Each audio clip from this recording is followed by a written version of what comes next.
নিশা হলে ময়ৰাবাৰী এটা অঞ্চলত সাগৰ ওলায়। পিছে নিশা হলে ময়ৰাবাৰীলৈ ক'ৰ পৰা আহে সাগৰ?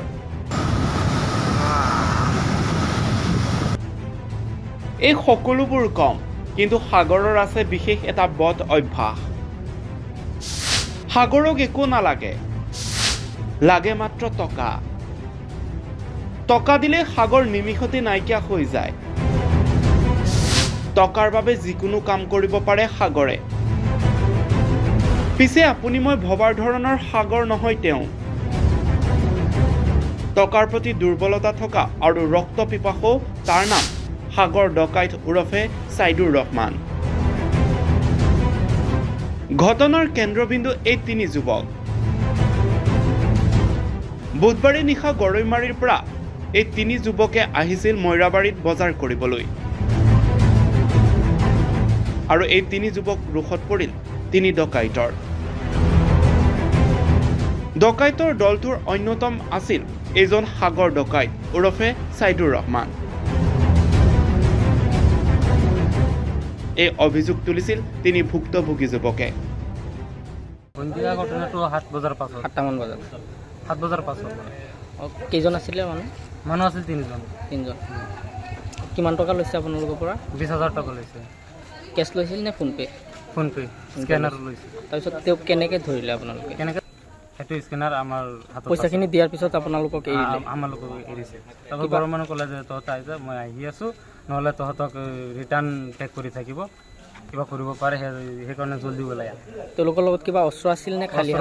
অস্ত্ৰ দেখা নাই, কিন্তু হুমকি দিছে যে মাৰি পেলাব।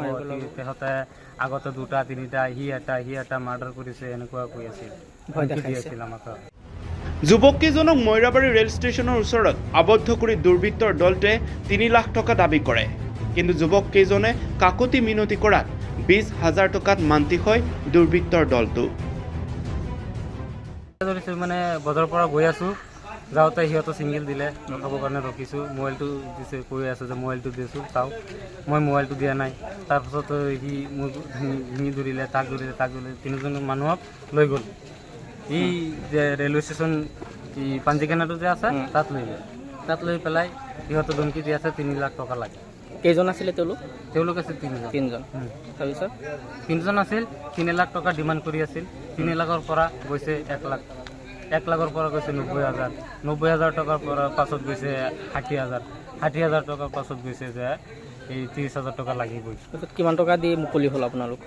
কিমান টকা দি মানে ঘৰৰ মানুহ কথা পাতিছে, সিহঁতৰ লগত কথা পাতি 20,000 টকা মিলাই দিছে। এই সমগ্ৰ কথা তিনি যুৱকে পৰিয়ালক অৱগত কৰাৰ লগতে আৰক্ষীক অৱগত কৰিছিল। আৰু এই সমগ্ৰ বিষয়টো স্থানীয় ৰাইজে গম পোৱাত ৰাইজৰ ৰোষত পৰিল এইজন সাগৰ ডকাইত। চাওক, এইজনে হ'ল সেই সাগৰ, যি ময়ৰাবাৰীত নিশা হলি চল চাই বিভিন্ন লোকক ধন দাবী কৰাৰ লগতে ডকাইতৰ দৰে অপকৰ্ম কৰে। এইটো ডকাইত সাগৰ ডকাইতে।